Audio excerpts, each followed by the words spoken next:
आपको ये कहानी पसंद आए तो एक लाइक जरूर करें। ऐसी ही और कहानियाँ देखने के लिए मेरे चैनल को सब्सक्राइब भी कर लें। आलमपुर नामक गांव में एक जमींदार चौधरी राम सिंह रहता था। उसके परिवार में उसकी पत्नी इंद्रावती तथा एकलौता पुत्र जसवंत सिंह रहता था।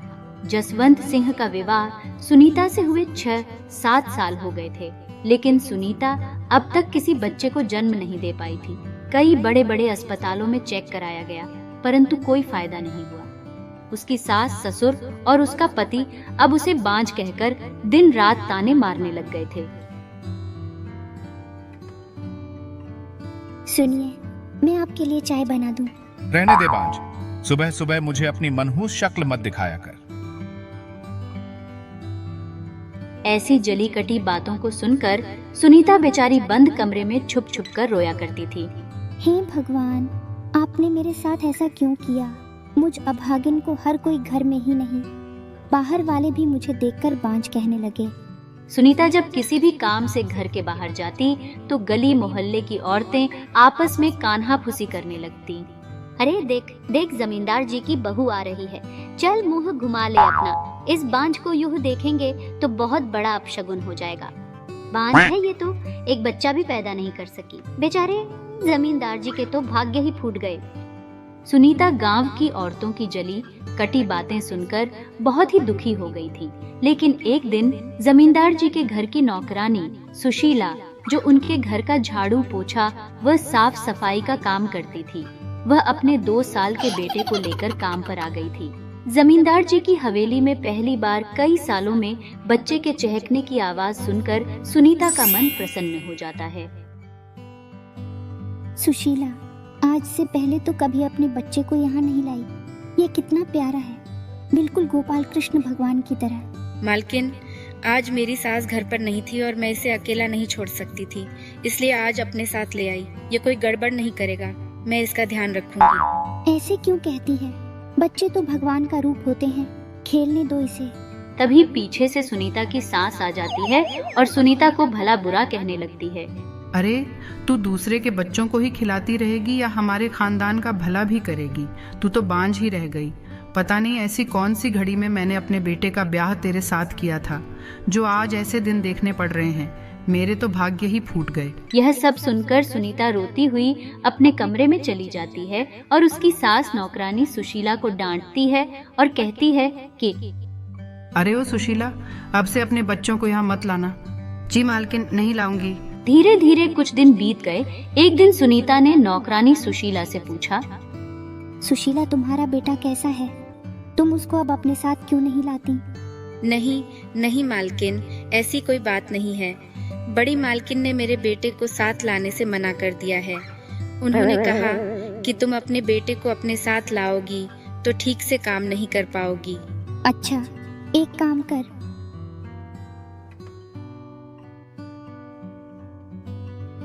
ये खिलौना मेरी तरफ से अपने बेटे को दे देना।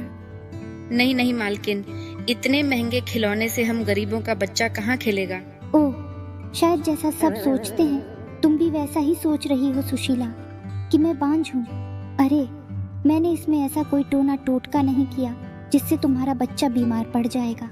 नहीं नहीं मालकिन, ऐसी कोई बात नहीं है। मुझ जैसी गरीब औरत के बच्चे के लिए अपने खिलौने दिए, यह मेरे लिए सौभाग्य की बात है। आप अपने आप को बांझ मत कहो, इसमें आपका कोई दोष नहीं है। आप माता रानी पर विश्वास रखिए, वह सब अच्छा करेगी। अगले दिन जब सुशीला जमींदार जी के यहाँ काम पर गई तो सुनीता अपने पति के लिए उसके कमरे में चाय नाश्ता ले जा रही थी। जैसे ही वह अपने पति को नाश्ता देने लगी, रख दे इधर, ले लूंगा। मैं अपने आप तेरी वजह से पूरे समाज में हमारी इज्जत मिट्टी में मिल गई है। मेरे साथ के सारे दोस्तों के घर औलाद हो गई है, बस मेरे ही घर कोई औलाद नहीं। मेरे ही पल्ले पड़नी थी तू जैसी बांझ। चल जा मेरे सामने से।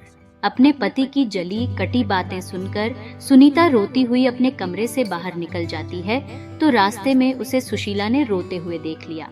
यह सिलसिला अब रोज का हो गया था। रोज सुनीता को घर में ताने सुनने पड़ते थे और वह यह सब मांजरा सुशीला से छिपा रही थी।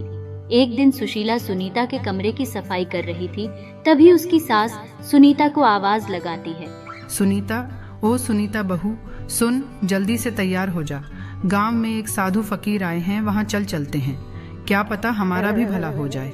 अब सुनीता की सास सुनीता को उस फकीर बाबा के पास ले जाती है और कहती है, बाबा, यह मेरी बहू है। शादी को 6-7 साल हो गए, पर अभी तक कोई बच्चा नहीं हुआ। कुछ इलाज हो तो बताइए बाबा। अरे, आपकी बहू पर तो काली शक्तियों का साया है।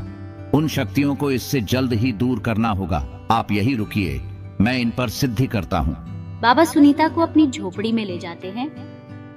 आओ बेटी, तुम्हारे कोई संतान नहीं हो रही है ना? यहाँ चारपाई पर बैठ जाओ। चारपाई पर? क्यों बाबा? बच्चे के लिए। चलो बैठ जाओ जाने मन।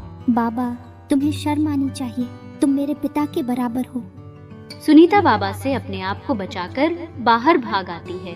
बाबा भी उसके पीछे पीछे आ जाते हैं और उसकी सास को उसके खिलाफ भड़का देते हैं।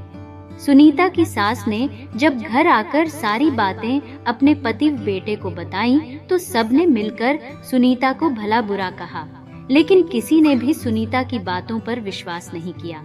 सुनीता हिम्मत हार चुकी थी। मैं क्या करूं भगवान, मुझे कुछ समझ नहीं आ रहा। बांझ सुनकर मैं तंग आ गई हूँ। मैं क्या करूं? तभी सुशीला सुनीता के पास आती है और कहती है, क्या हुआ मालकिन, आप उदास क्यों? कुछ नहीं सुशीला, बस वही बांझ सुनकर थक गई हूँ। अब और नहीं सहा जाता सुशीला, तू ही बता मैं क्या करूं? चैत्र नवरात्रि आने वाली है। कल से नवरात्रि शुरू होने वाले हैं।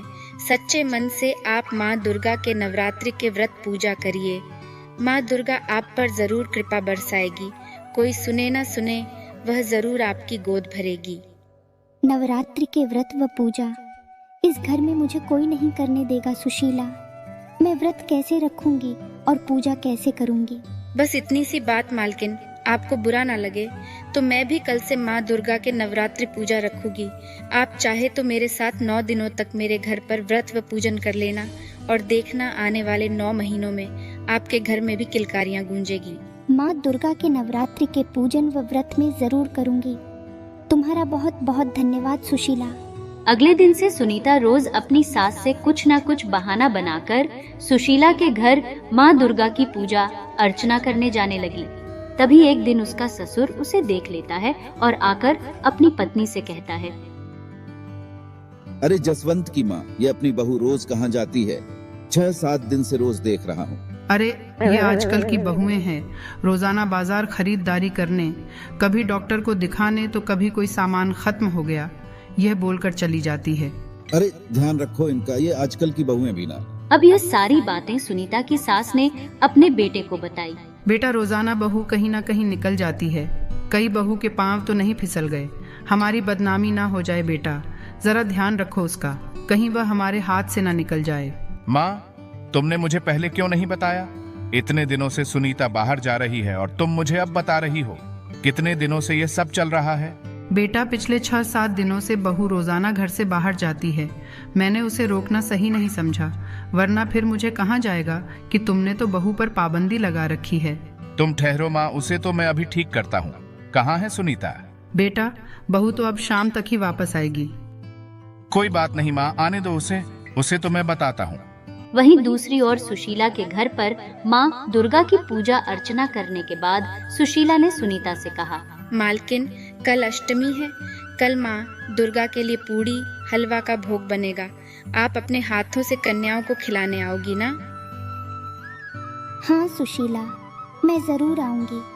मैं नवदुर्गा रूपी कन्याओं को अपने हाथों से भोग खिलाऊंगी और तुम्हारी मदद भी करवा दूंगी। वहीं जैसे ही सुनीता घर आती है तो उसका पति उसका इंतजार कर रहा होता है और आते ही, कहाँ गई थी? कहाँ घूम कर आ रही हो? वो मैं बाजार सामान लेने गई थी। अच्छा, बाजार गई थी। ये रोज रोज बाजार ऐसा क्या सामान लेने जाती है तू? मुझे सब पता है, तू अपने आशिक से मिलने जाती है। ये कैसी बातें कर रहे हो आप? मैं आपकी पत्नी हूँ। ऐसे इल्जाम मुझ पर मत लगाइए। बिना सच जाने आप मुझ पर झूठे इल्जाम लगा रहे हो। आज से तुम्हारा घर से बाहर जाना बंद। तुम अब इस घर से बाहर कदम भी नहीं रखोगी सुनीता। सुनीता का पति सुनीता को कमरे में बंद करके बाहर से कुंडी लगा देता है और उसे अकेला कमरे में बंद करके चला जाता है। बंद कमरे में सुनीता रोती रहती और चिल्लाती रहती, पर कोई उसके कमरे की कुंडी नहीं खोलता। पूरी रात वह सो भी नहीं पाई। अगली सुबह, माँ, आप मेरी मदद करो माँ। दुर्गा माँ तभी एक 8-10 साल की लड़की का रूप लेकर सुनीता के कमरे के बाहर आकर आवाज लगाती है। सुनीता आजी, सुनीता आजी, आप नहीं आए तो सुशीला आंटी ने मुझे आपको लेने भेजा है। चलो जल्दी से मेरे साथ चलो। उस छोटी सी बालिका ने सुनीता के दरवाजे की कुंडी खोल दी और सुनीता का हाथ पकड़े उसे सुशीला के घर की ओर ले जाती है। उसका कन्या रूप इतना मनमोहक था कि सुनीता उसे लगातार निहार रही थी। तभी बालिका बोली, आजी, आप अंदर जाइए, मैं और कन्याओं को बुला कर लाती हूँ। तभी सुशीला सुनीता को देखकर कहती है, मालकिन, आपने आने में बहुत देर कर दी। आओ, अब जल्दी से माता को भोग लगाओ। यह कन्याएं कब से बैठी हैं। पर वह बालिका कहाँ है जिसे तुमने मुझे बुलाने भेजा था? मालकिन, हमारे मोहल्ले में तो बस यही बालिकाएं हैं और नहीं। फिर वह बालिका कौन थी सुशीला? चमत्कार हो गया मालकिन, साक्षात माँ दुर्गा कन्या रूप में आपका पूजन पूरा करने आए थे। आओ मालकिन, अब देर ना करो, पूजन करते हैं। सुनीता का पीछा करते करते उसका पति, सास व ससुर भी सुशीला के घर आ जाते हैं और वह देखते हैं कि सुनीता व सुशीला माँ दुर्गा का पूजन कर रही होती है। तभी उसका पति उससे कहता है कि अच्छा, तो तू यहाँ इन गरीबों के घर आती है, उनके साथ खाना भी खाती है। तुम इतने अमीर घर की बहू हो, इन भिखारियों के घर आकर तुमने हमारी इज्जत मिट्टी में मिला दी। सुनीता, आप ऐसा मत कहिए, मैं तो बस यहाँ माँ दुर्गा की पूजा करने आती थी। तभी इन सब के बीच सुनीता बेहोश हो जाती है और डॉक्टर को बुलाया जाता है। तो डॉक्टर ने सुनीता को देखकर कहा कि बधाई हो जमींदार जी, आपकी बहू माँ बनने वाली है। ऐसा सुनकर सभी लोगों की खुशी का ठिकाना ना रहा और सब ने माँ दुर्गा के चरणों में नमन किया और जमींदार व उसके बेटे ने सुशीला के परिवार वालों से माफी मांगी। इस तरह कुछ माह बाद सुनीता ने एक लड़के को जन्म दिया। जमींदार जी की पूरी हवेली बच्चे की किलकारियों से गूंज उठी। माँ दुर्गा की कृपा से सुनीता पर लगा बांझ का दाग धुल गया। कहानी को पूरा देखने के लिए आप सभी का बहुत बहुत धन्यवाद।